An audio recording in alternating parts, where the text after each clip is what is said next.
First, current themes in M&A activity today. M&A is back. It has rebounded significantly since the lows in 2008.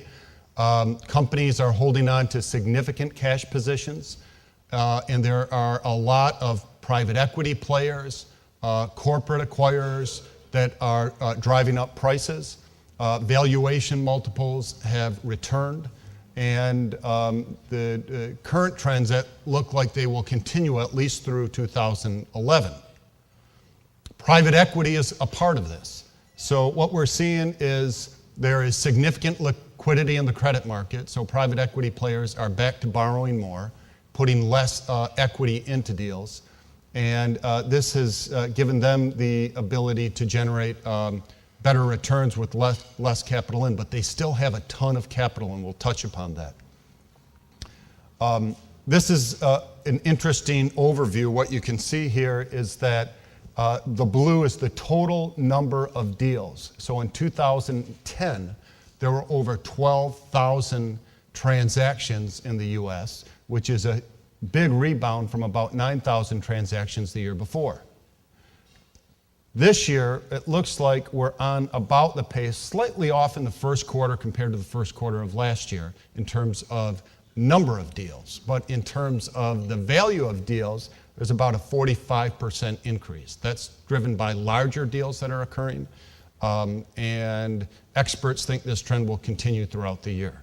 So you both have strategic buyers in the market and private equity buyers in the market bidding on assets, bidding on companies, and driving up prices. That's good for somebody who wants to sell their business, and I hope today to present a balanced view of the world, in that some people want to be out there buying companies, so other companies that you may be looking at to acquire are also, you're going to be up against private equity bidders. There's a lot of private equity capital out there. So this is a look at valuation multiples of companies that are $750 million and below, so the middle market. And what you see here is that early in the previous decade, we saw multiples about 7 to 8 times EBITDA. That increased significantly from 2004 through 2007 and then dropped off significantly in 08 and 09. Well, it's back. Multiples today are around the 10 times EBITDA, and so you can see that we are at the 10-year high in terms of valuation of businesses.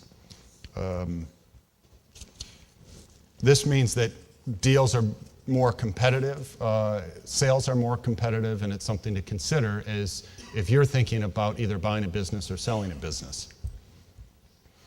So this is a snapshot of private equity activity, and what you see is an immense amount of volatility. Again, the blue represents the number of transactions.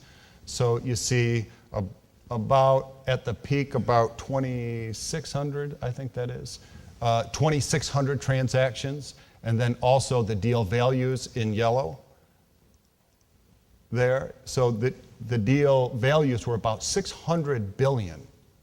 Now, private equity is not coming totally out of pocket for that $600 billion. They're borrowing 2/3 of it typically.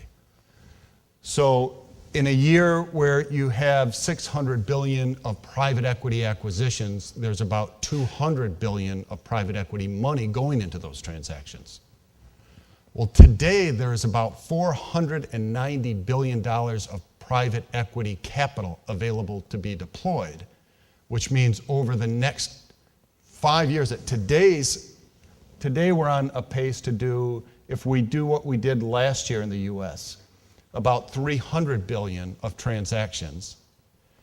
So about $100 billion of that is capital coming from private equity funds, which represents 5 years worth of deals. It means there's just a huge amount of private equity capital out there to be deployed.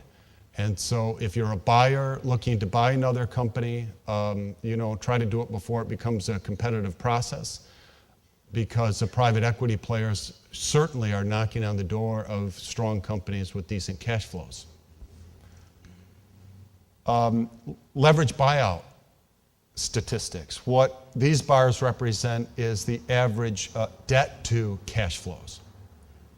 So as a debt to EBITDA, what we see today is about 4.5 times, and this is in a leveraged transaction. And then the blue line represents the equity contribution. What you see there is that percentage has plummeted from about 45% down to today about 33%. What this means is that private equity, they're just levering significantly, and they're able to generate better returns because they're putting less cash in. Obviously, they're taking more risk. If the deal doesn't work out the way they expect it to, they're also facing larger losses. But these are the factors that are driving the M&A market today. And these are things that should be considered as you are thinking about either buying or selling a business. And I'll take a step back to 2008, and even slightly before that. I became CEO of Third Wave Technologies in December of 2005. It was a very interesting time in Third Wave's life. The company was basically a technology company that had spun out of the University of Wisconsin.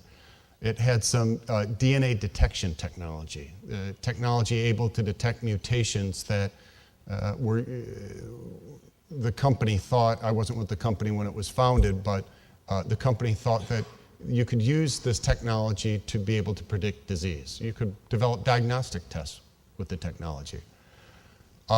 They went public early, while they had about $5 million mainly of grant revenue. They raised $80 million, and they spent it in 10 months. They had about $50 million of venture capital left, and when I became CEO in 2005, prior management had missed guidance by 40%. And not earnings guidance, revenue guidance. So the stock went from 9 to 2.5. Everybody was upset. I mean, customers were upset with the company because it wasn't really delivering. Employee morale was terrible. We had 5 patent infringement suits pending against the company. Looking back, I think I was crazy to have said yes when they looked around the table and said, "Hey, you general counsel over there, are you interested in doing this?" But it was actually an experience of a lifetime, and we had a lot of fun. What we decided to do was focus, and we knew that we had a product in the back room that hadn't been paid attention to, and it was a cervical cancer screening test. The problem was it required about a $25 million clinical trial, and we didn't have the capital, and we couldn't raise the capital. So what we did is we said, we're going to drop 11 products in product development, and we're going to focus on this HPV test, this test for cervical cancer. Only one company had ever gotten approval for that type of a test, and it was 10 years prior, and owned the market. There were a couple of very large companies, Roche, a huge pharma company that had tried and failed to get approval. They had been trying for 6 years. And GenProbe, the largest molecular diagnostics company, was also trying to do it. And they weren't making a lot of progress. So we said, look, we have 150 people. We need to shrink the company slightly. And then we need to do just 3 things. In the first year, we needed to focus on the HPV product and start a clinical trial. 2, we needed to increase revenues by 25%.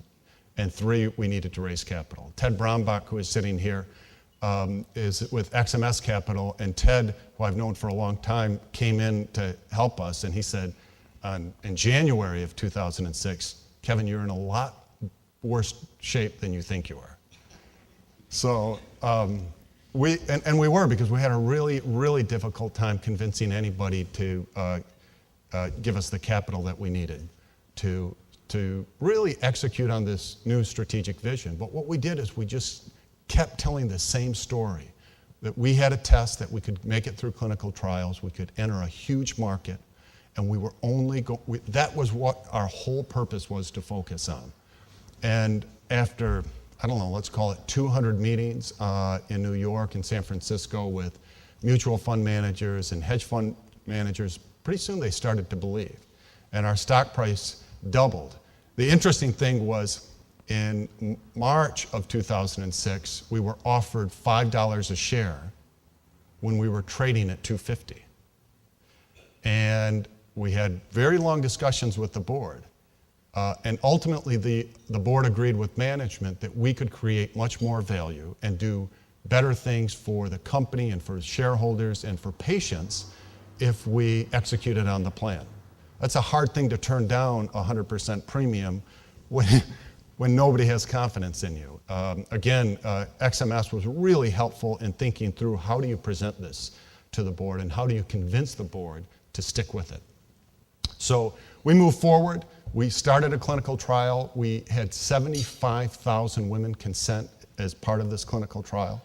So it was a massive clinical trial, and we just kept focusing on it, and ultimately, one day we had to open up a database to see what the results of the trial were.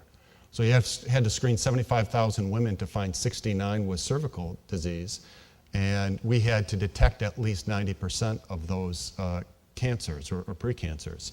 And sure enough, we did. We detected 91%. And at that point in time, the stock price climbed. Oops, you're not going to see the color. So this is kind of the story of, maybe my daughter did do something here.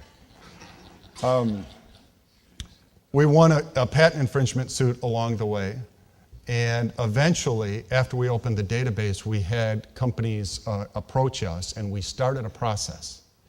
And I think that the key to our success was that we were really prepared once that process started. We had been preparing for a year because we had been approached over time by multiple companies who wanted actually to buy the company on the cheap. And we stayed focused on what we were doing from a strategic standpoint, but also being prepared for an M&A transaction. And what did we do? We constantly evaluated risks. We looked at our capital needs. We looked at competition. We looked at execution risk. We knew that we needed to invest in a massive automated instrument to run the test that we had developed, and that was a huge capital investment, and it was also a whole nother FDA clinical trial. Over about a 1.5 to 2 year period, we developed very good relationships with the decision makers in our industry, in the diagnostics industry.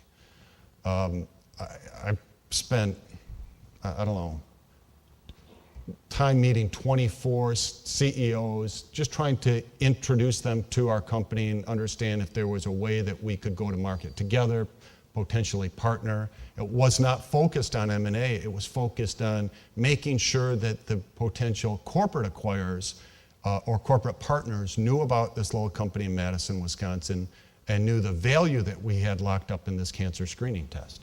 So that was immensely helpful once we started the process, and that wasn't something that you can replicate once you decide to sell. That took 2 years to do effectively. We closely monitored the valuation of our company and also the valuations in the industry, and what we saw were valuations skyrocketed to 5 times revenues. That made us pretty nervous. And sure enough, those valuations came down in 2008, shortly after we sold the company. Once we made the decision to sell, and I guess let me take a step back, one of the things that we did that I thought was helpful was we went to the board and said, we'd like to form a committee on the board to help with this strategic analysis, whether we partner, whether we go it alone, whether we eventually sell the company. And that committee met every month. And we had to be prepared for the meeting. We had to be thoughtful about where we stood relative to competition and this whole analysis. That was very helpful when it came time to start the process because that committee was very well versed in what the various issues were and considerations were in determining whether we should sell. So we decided to go forward, and we had tremendous advisors helping us along the way. It's important for a management team to have that because I think sometimes, rightfully so, boards look at management team and wondering, what are their motives in line with shareholders? And having outside advisors for the board to ask questions to is very important. So in conclusion, the M&A markets today are pretty robust. There are a lot of things driving this. There's significant debt financing available today that wasn't available in 2009. There is the pressure from private equity firms to deploy capital, and corporate acquisition appetites are increasing significantly.